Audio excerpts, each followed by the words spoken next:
नमस्कार and I welcome you to world affairs. मैं हूं प्रशांत धवन और इस वीडियो में हम बात करने वाले हैं टर्की की डिप्लोमेटिक सुसाइड के बारे में। एर्दोगान ने रिसेंटली एक ऐसा स्टेप चला है जिससे टर्की बहुत ही बड़े स्केल पर इंटरनेशनली आइसोलेट हो सकता है, तन्हा हो सकता है, क्योंकि इन्होंने क्या कर दिया है कि 10 वेस्टर्न कंट्रीज, बड़े देश जिनका बहुत इन्फ्लुएंस है दुनिया में, इनके एम्बेसडर्स को, इनके ऑनवॉयज को ये कह दिया है कि या तो टर्की की पॉलिसी समझो या तो तुमको हम टर्की से बाहर निकाल देंगे। ये देश कौन कौन से हैं? US, Canada, France, Finland, Denmark, Germany, Netherlands, New Zealand, Norway और स्वीडन। नाउ इन कंट्रीज के जो ऑनवॉयज हैं टू टर्की, इनको ये बाहर क्यों निकालना चाहेंगे, इसका रीजन क्या है, सब समझेंगे। मगर आगे बढ़ने से पहले आपसे पूछूंगा एक क्वेश्चन यहाँ पर यह है कि ऑटोमन एम्पायर का या फिर आप कह लीजिए टर्की का आखिरी कैलिफ कौन था, आखिरी कैलिफेट कौन था, leader of the Islamic world जिसको कहते हैं, who was the last caliph? Answer करो कमेंट सेक्शन में। टफ क्वेश्चन है, हिस्ट्री के बारे में जिसको बहुत अच्छे से पता होगा वही आंसर कर पाएगा, मगर अटेम्प्ट करो। इसका जो सही आंसर है मैं आपको दे दूंगा वीडियो के एंड में। ना अभी के लिए टर्की में जो हो रहा है ये समझने के लिए पहले आपको टर्की के बारे में कुछ बेसिक्स जानना बहुत ही इंपॉर्टेंट है। टर्की आपको पता होगा, इसकी लोकेशन आपने 50 बार मैप में देखी होगी, बहुत ही स्ट्रेटेजिकली इंपॉर्टेंट कंट्री है। और उसके अलावा आप अगर देखो जो इसकी 8.5 करोड़ की आबादी है, उसमें से ज़्यादातर जो पॉपुलेशन है ना वो काफ़ी हद तक सेकुलर है। रिलीजन को लेकर वो लोग इतने ज़्यादा आप कह सकते हैं इन्वॉल्व है नहीं अपनी डेली लाइफ में। अब फॉर एग्जांपल 2018 में पीयू ने एक पोल किया था कंट्रीज़ में कि क्या आप चाहते हैं कि आपके देश में जो शरिया कानून है ये लागू हो जाए।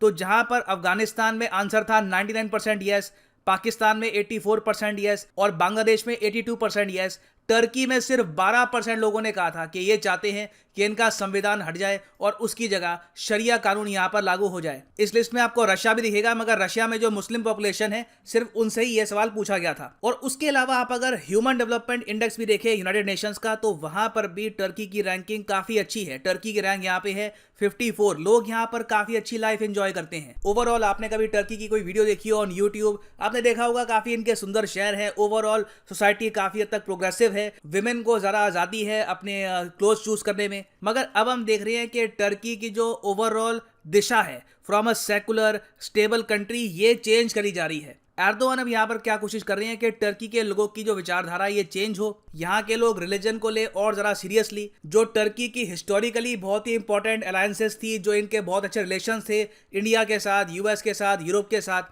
इन सब को तोड़कर ये चाहते हैं कि टर्की ज्यादा pro China, pro Pakistan, Azerbaijan की साइड जरा चला जाए। और इस प्रोसेस में ये टर्की की इकोनॉमी को काफी लॉस भी पहुंचा रहे हैं। अब रिसेंटली आपने देखा कि कई सालों के बाद टर्की FATF की ग्रे लिस्ट में पहुंच गया। ये अपने आप में एक बहुत बड़ी एम्बैरेसमेंट है टर्की के लिए कि फाइनेंशियल एक्शन टास्क फोर्स ने ये कहा कि टर्की है एक इंटरनेशनल टेरर फाइनेंसर। और देखो एर्दोगान जो आज के समय कर रहे हैं, इसकी शुरुआत वैसे हुई थी प्रॉपर तरीके से मैं कहूँगा 2019 के आसपास, मगर इवन ड्यूरिंग 2015-2016 कुछ हद तक इंडिकेशन मिल गई थी कि ये आदमी टर्की को कहाँ पर लेके जाएगा, इसका क्या व्यू पॉइंट है फॉरेन पॉलिसी को लेकर, डोमेस्टिक पॉलिसी को लेकर। तो इसलिए 2016 में एर्दोगान की सरकार को हटाने के लिए टर्की में कोशिश करी गई थी तख्ता पलट करने की। कू के बारे में ऑफ कोर्स आपने काफ़ी बार सुना होगा। हमारे जो आसपास की कंट्रीज़ हैं वहाँ पे काफ़ी बार कू हो चुका है। बांग्लादेश में, पाकिस्तान में, जी हाँ, यहाँ पे जो ये वर्ड है ना COUP, इसका मतलब होता है तख्ता पलट।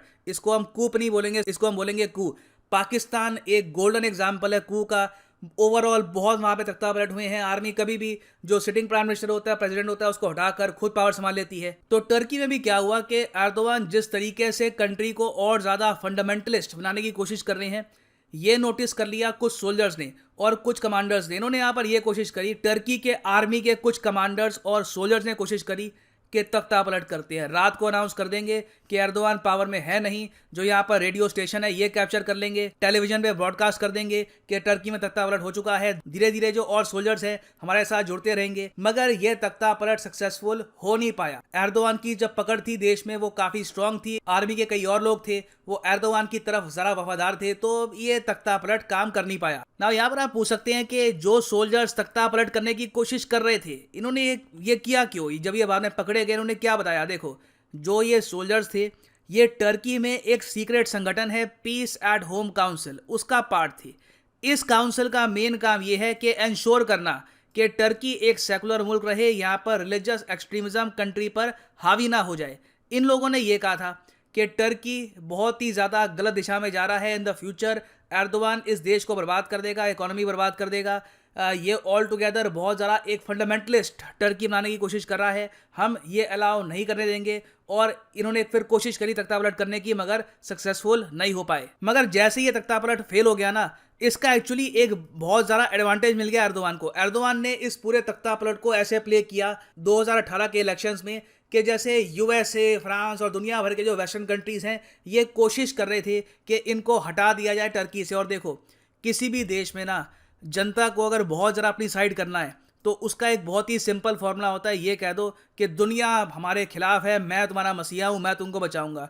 तो एक आम आदमी भी होता है, वो भी फील करता है कि बाहर की ताकतें क्यों डिसाइड करेगी कि हमारे यहाँ कौन लीडर होगा, हम खुद डिसाइड करेंगे। तो इस सब की वजह से एक बहुत ही ज़रा बड़ी सपोर्ट की वेव बन गई एर्दोगान के लिए। और ये देखा गया कि 2018 के चुनाव में एर्दोगान आराम से फिर से पावर में आ गए with a huge majority. Erdogan ने यहाँ पर यह इंश्योर किया कि जिन लोगों ने तख्तापलट करने की कोशिश करी थी, इनको बहुत ही कड़े रूप से सजा दी जाए।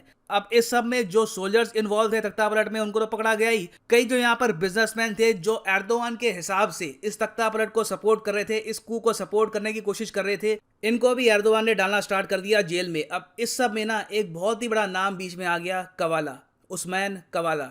ये आदमी ईरान में पैदा हुआ था, टर्की में इसका बिजनेस था।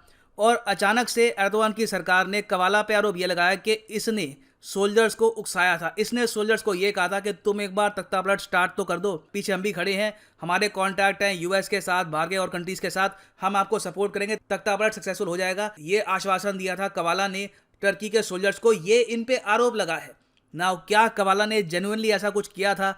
इसका कोई आंसर है नहीं, क्योंकि देखो, टर्की की आर्म फोर्सेस ने सीधा इसको उठा के डाल दिया जेल में। आज तक इस पर कोई केस नहीं हुआ, कोर्ट में कोई कार्रवाई नहीं हुई। सीधा सीधा इन्होंने ये अपने आप में, मैं कहूँगा, जस्टिस के अगेंस्ट है, बेसिक जस्टिस के अगेंस्ट है कि एक आदमी के अगेंस्ट केस भी ना हो, उसकी सुनी भी ना जाए कि उसका स्टांस क्या है, सीधा सीधा उसको उठा के डाल दिया जाए जेल में। तो सिंस एर्दोगान ने ये सब कर दिया था, यूएस समेत 10 और जो और कंट्रीज हैं यहाँ पर, स्वीडन, जर्मनी, फ्रांस और वेरियस और जो कंट्रीज हैं, न्यूजीलैंड, इन सब ने रिसेंटली एक जॉइंट स्टेटमेंट दी। जॉइंट स्टेटमेंट में ये कहा कि जिस तरीके से उस्मान कवाला को बिना ट्रायल के, बिना किसी कोर्ट में केस के सीधा सीधा जेल में डाल दिया, और आज के समय ये करीब 4 साल हो गए हैं ये जेल में ही है, ये बहुत ज़्यादा गलत है। इससे प्रूव होता है कि आज के समय टर्की का जो जुडिशरी सिस्टम है ये बहुत ज़्यादा ट्रांसपेरेंट नहीं रहा। यहाँ पर ये लोग किसी को भी डाल सकते हैं जेल में।